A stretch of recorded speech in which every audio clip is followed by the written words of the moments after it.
all over the place. At least right now with the thoughts. I'm in the kitchen. I was playing Chevelle, This Circus, and it's the thing about if anyone listens is a Chevelle fan, they have songs where like they raise the mood up and they subtly bring it down with Pete's melodic voice, and they become very subtle, and then they bring it back up. It reminds me like people listen to opera music.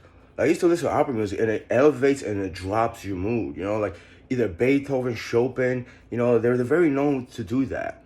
But it was the ending piece of the circus. It was like last couple seconds. It was the drums.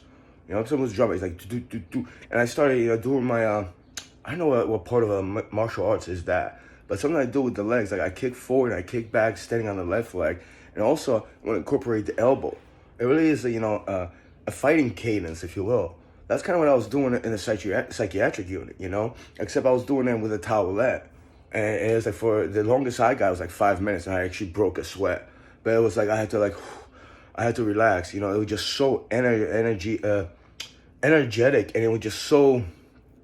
It was aggressive, but it was a rapid movement I was doing with the towelette. This is something different. This is like you would say shadow boxing, but I want to do something. I'm talking ahead because I still haven't done it yet. I wanna. I wanna. Here's the place. It is my. It's still. I have to get rid of this. I have a bigger trunk, but here I have a mirror. And it's. I found this. It was like to be thrown away. It's just a mirror piece. It's very thin. Doesn't have a border. It's like what you would say a quarter or fifth of an inch or sixth of an inch. I don't know. It's definitely like 4 or 5 millimeters. But anyway, story be told. I left it outside, found it, and I was gonna leave it outside and train outside. It was spring or was it summer, like a year ago or so. And my father there, he tried to move it, he broke a piece of it. He did it on purpose. He's very careless. And then anyways, long story short, I went to like Newark, New Jersey. This guy for $30.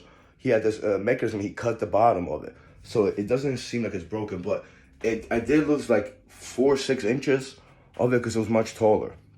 But anyway, it's besides the point. To that cadence of the circus by Chevelle is the drums. Like, I want to make my own beats. But I want to get the drum, not the same one, but inspire me actually.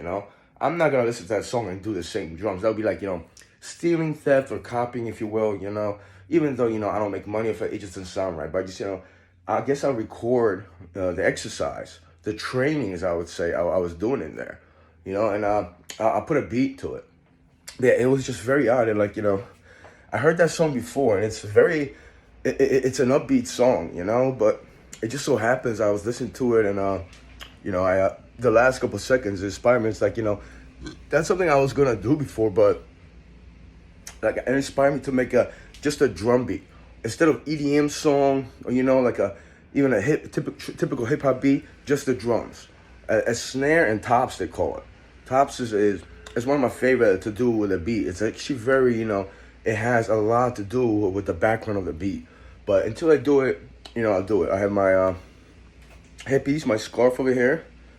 It's springtime, it's summer. I let me see. I water trees and plants around here. It's a good thing. I fed the birds around here, the feathers. There was some feathers on the deck. I don't know, like one of my cats. I think chased and caught a bird. They probably took it away for a certain place and just devoured it. I cleaned it up, and I kind of sort of cleaned a part of the deck, like the crevices with a hose. My father there has a power washer.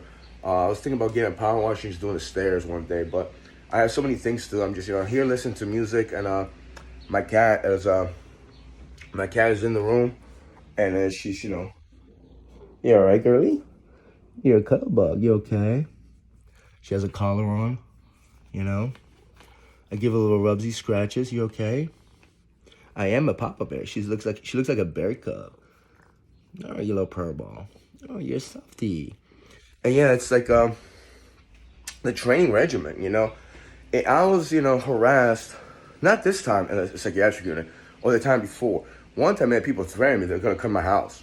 This guy named Ray, and I was like, what do you do that? I don't know, but they had our address and then all that. I think our birth year and on the lunch plates, and then they found out that Trinidad's our personal data, somebody, tapped in and all our information, they hacked our information.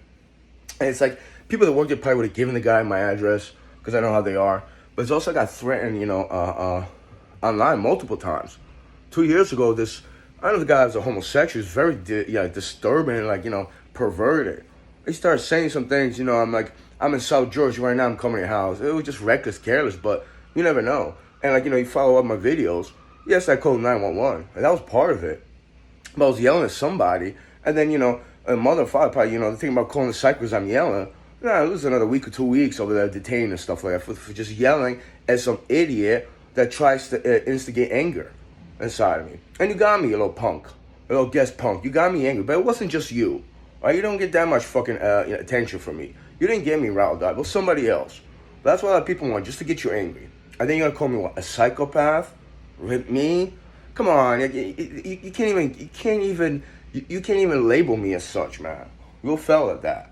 But I called 911 for that. It's like, I gotta defend myself. Also, I'm thinking, why didn't I get a police report? And I was asking them, it's like, I want a police report just to protect myself. What agency? Because who knows what agency is gonna come to my yard? They have done that before. You saw me on YouTube, you like this and the other thing. You saw me on an iVlog, and I understand you think you could just walk over here. It's like, what if I defend myself and I hurt you? Or what if I just get violent on you because you're trespassing? Some people say they're gonna rape me or some shit. And all the man, it's like I'm gonna defend myself. I'm gonna smack you in the fucking mouth, and then I'll get arrested. I'm gonna write a police report. And it's a lot of people from the iVlog.tv community. And if anyone comes in here, it's like, listen, man, I've been threatened, man. I'm gonna assault you, bro. I really am. I'm not fucking with you. I have my cats here. My parents, pretty sure you're not gonna do anything. But who knows? You're gonna start touching me, walk in here and steal some shit or just walk in. I have people say that. So I have the right to defend myself. I'm not a little fucking punk. It's like, I don't get into fights, but I'll defend myself. I'll check with a fucking elbow, and you might get hit in the wrong place, bro. So before you threaten about raping somebody, listen, man, I'm gonna fuck you up. I'm gonna fuck you up if you come in here and private property, man. I'm not fucking with you people.